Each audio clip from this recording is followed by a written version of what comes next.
policymakers are advising physicians that they really need to pay attention to the evidence of their medical practices and they be following evidence-based medicine. Unfortunately, they too often do not follow the evidence in public policy and go off in very swirly directions that are unsupported by what we know out there. Perhaps the primary example of this right now is Peter Borzai, as you know, who is the head of OMB for the Obama administration, used to be director CBO here on the Hill. He is convinced that there is $700 billion a year wasted in healthcare spending in America. He is so convinced of this that he believes that if we could just get rid of that $700 billion, we would have enough money left over to pay for healthcare reform, make Medicare solvent for all eternity, and balance the federal budget all at the same time. This is a magical solution that he's totally convinced of. I mean, he has no doubt about this whatsoever. But if you look at where he gets that number from, it turns out that it was from the Dartmouth Atlas folks who did a study of Medicare spending during the last 6 months of the beneficiary's life. And they found that places like Miami spend a lot more money than places like Green Bay, Wisconsin. And what Borzai has done is he's extrapolated the experience between Miami, Florida, and Green Bay, Wisconsin, of elderly people who are dying in the last 6 months of their lives. He's extrapolated that to the entire nation and said if we could reduce, if we could take all the Green Bay, Wisconsins and the way they treat elderly people in the last 6 months of their life and do the same thing to everybody in the United States, we could save $700 billion. And this is the, for those of us on the outside, we are frankly just appalled that this is the level of analysis that goes into public policy in Washington. This is shallow. There is very little support for it. But we find it over and over and over again. Next slide, please.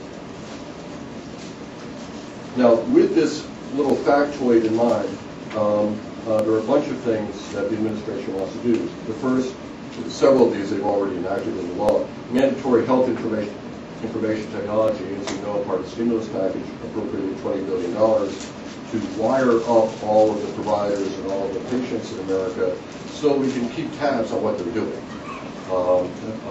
See how much of that $700 billion every patient and every physician is responsible for wasting. Now, this has nothing to do with efficiency or quality. In fact, the balance of the research that's out there suggests that health information technology can worsen efficiency and worsen quality as well as improve it. And there's plenty of data available, plenty of studies to go either way on this.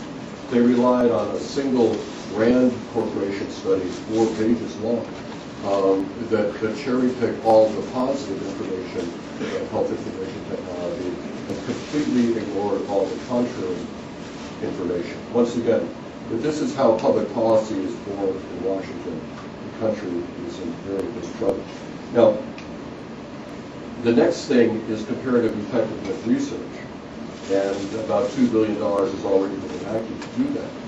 And the notion behind this is similar to Britain's NICE. NICE is an acronym for National Institute for Comparative Effectiveness. Now, in the United States, we're going to have the Comparative Effectiveness Research Commission of the United States, which will acronym into CIRCUS, which is very appropriate for what these clowns are going to be doing. Essentially, what NICE is doing is establishing a quality-adjusted life year, the value of a quality-adjusted life year. And they put a price tag on that, maybe $40,000, $50,000, $60,000, whatever it is. It's a fairly arbitrary number. And they say anything that exceeds that price should be denied, and anything that's below it should be approved. Now, one of the things about quality-adjusted life years is that the quality of life of, say, a disabled person is not as high as an able-bodied person, or an elderly person is not as high as a younger person. So an 80-year-old grandmother that needs a hip transplant or hip replacement may be in trouble compared to a 40-year-old accountant who has many years of working life still to enjoy. One thing on we can learn a lot from Britain, and I hope Rick will address some of these things. One thing about the information technology is Britain is about 8 years ahead of us on this. In 2002, they enacted a health information technology program for the National Health Service. They appropriated £2 billion to wire up all of the National Health Service, which is a much, much smaller program than what we're looking at nationally in the United States. And they are already 600% over budget and 5 years behind. And most observers in the UK expect that it will never actually happen. Now, the next step in making this happen is mandatory health insurance. Now, mandatory health insurance will subsidize us all based on our incomes. It will provide very rich benefits so that all services can be captured. If I go to a psychiatrist, say, and pay directly to the psychiatrist out of my own pocket, that doesn't get built into the health information technology effectiveness system that's been established. So it's much better for the central planners to have that be covered by insurance, because then they can bring the claim into a national database and know that Greg Scanlon has gone to see Dr. Jones for psychiatric conditions. Now, mandatory coverage is widely supported here in Washington. It's supported by the AMA, the AHA, it's supported by Republicans and Democrats. It is, but like many things that are widely supported in Washington, it's a really terrible idea, in part because mandates never actually work. I violated the law several times. I violated several mandates on my way to this meeting here. On 270, I violated the mandate to go 55 miles an hour, along with about 10,000 closest friends. And I also violated the district's mandate against talking on a cell phone while driving here.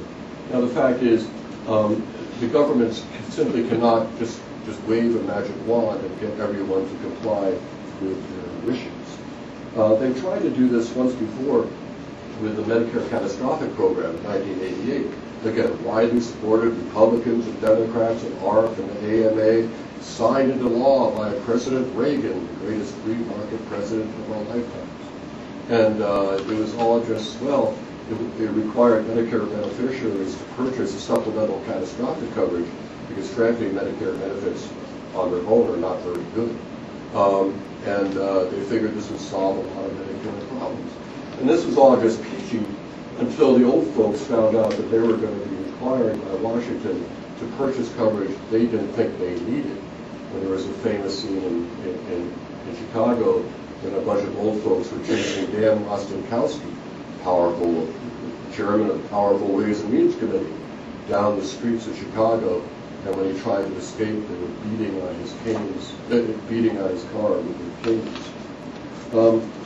Now, I would suggest to you that once working people find out that they will be required to pay for health insurance coverage before they feed their children or put gas in the car to get to work, they are not going to be very happy, and they will make Mr. Rostenkowski's adventures in Chicago look like a picnic. And these are very large numbers of people we're talking about. 20% of the population, 25% of the population, 20% in California, 25% in Texas, and about the same in Florida. These are very large numbers of people who have chosen not to be insured for a reason. Instead of dictating to them, we should be listening to them and find out why they are opting not to be insured. It's not always affordability. 1/3 of the uninsured are already eligible for free Medicaid coverage.